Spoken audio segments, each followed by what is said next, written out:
کہ وحی الہی ہمارے لیے، یہاں تک کہ ہمارے لیے نہیں، نبی کریم صلی اللہ علیہ وسلم کو خطاب کر کے اللہ نے کہا، ابھی میں نے ایک آیت پڑھی نا، اللہ نے فرمایا ثم جعلناک علی شریعۃ من الامر فاتبعھا، کہ ہم نے آپ کو شریعت کے معاملے کے یعنی دین کے معاملے میں ایک شریعت پر، دینی قانون اور قاعدے پر مقرر کر دیا، فائز کر دیا، ایک دین دے دیا آپ کو، شریعت دے دی۔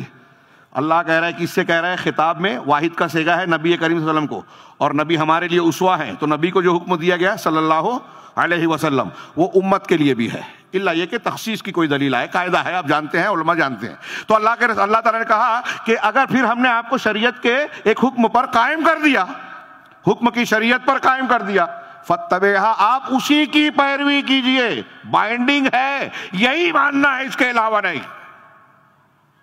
اللہ نے حلال کیا تو آپ حرام نہیں کر سکتے، نبی بھی۔ اور اس کے اگلا جملہ وَلَا تَتَّبِعْ أَهْوَاءَ الَّذِينَ لَا يَعْلَمُونَ، اور ان لوگوں کی پیروی بالکل مت کیجئے، ان کی بات مت مانیے جو علم نہیں رکھتے۔ علامہ ابن تیمیہ اور دوسرے علماء نے کہا کہ قرآن و حدیث سے ہٹ کر کوئی بھی بات کرے جو اس کے خلاف ہے، قرآن حدیث کے خلاف ہے، تو وہ کتنا بڑا بھی دانشور ہو، مفسر ہو، روز درس قرآن دیتے ہو، اس کو لائک کرنے والے 2-3 کروڑ ہو اور اس سے زیادہ ہو، وہ جاہل ہے، لا یعلمون میں شامل ہے، وہ علم نہیں رکھتا، اور وہ اپنی طرف سے، اپنی خواہش سے، اپنے جذبے سے، اپنے خواب کے حوالے سے، اپنی رائے کے حوالے سے کوئی بات پیش کر کے دین بتاتا ہے جو قرآن حدیث کے خلاف ہے، اور اگر آپ اسے مانتے ہیں تو آپ اللہ کے اس حکم کی مخالفت کر رہے ہیں، اس قرآن حدیث کا رد کر رہے ہیں۔ اللہ کے نبی صلی اللہ علیہ وسلم کو بھی کہا گیا کہ آپ کو وہی ماننا ہے جو اللہ نے آسمان سے اتارا۔ آسمان سے کیا اتارا؟ قرآن اور حدیث، اور اس کے ماننے والے اہل الحدیث، اہل السنہ کہلاتے ہیں۔ حدیث قرآن کو بھی کہتے ہیں، سنت کو بھی کہتے ہیں۔ نبی کریم صلی اللہ علیہ وسلم کے لیے پابندی ہو گئی۔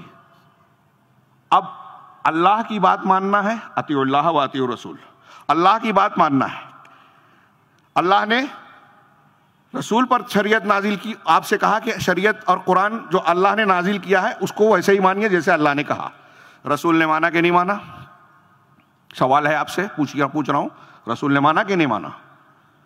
حضرت ام المومنین حضرت عائشہ صدیقہ سے پوچھا گیا کہ اللہ کے نبی صلی اللہ علیہ وسلم کی زندگی کا طریقہ اور اخلاق کیا تھا، تو کہا کانا خلقہ القرآن، آپ کی زندگی جیتے جاگتا قرآن تھا، قرآن کی زندہ تصویر تھا، جو قرآن میں الفاظ میں ہے، احکامات، دین، آداب، عقیدہ، عمل، وہ اللہ کے نبی جناب محمد رسول اللہ صلی اللہ علیہ وسلم کی زندگی میں سب سے زیادہ اعلیٰ درجے پہ تھا۔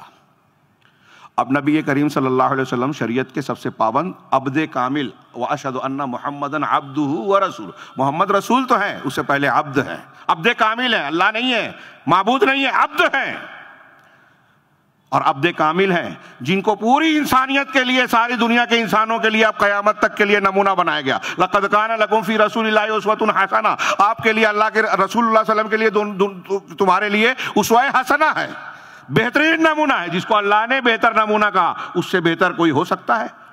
ہاں، نبی کریم صلی اللہ علیہ وسلم، میں نے ایسی کئی تقریریں کی ہیں کہ اللہ کے رسول صلی اللہ علیہ وسلم کی جامعیت کو، کمال کو، آپ کی نبوت کو، آپ کی حقانیت کو محفوظ اور عام کرنے کے لیے اللہ نے کتنی دلیلیں فراہم کی۔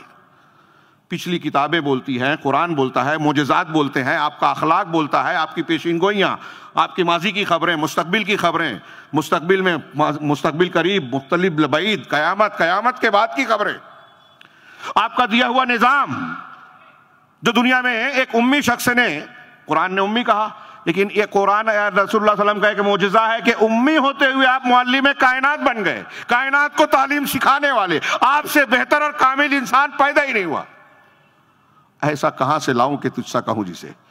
نبی صلی اللہ علیہ وسلم سے مکمل اور بہتر کوئی ہے؟ یہ وہ لوگ خاص طور سے سوچیں جو اللہ کے نبی صلی اللہ علیہ وسلم کو چھوڑ کر یا آپ کی اہمیت کو نہ سمجھ کر، آپ کے مقام کو نہ پہچان کر، فلاں بزرگ، فلاں بابا، فلاں امام کو آپ کا درجہ دیتے ہیں۔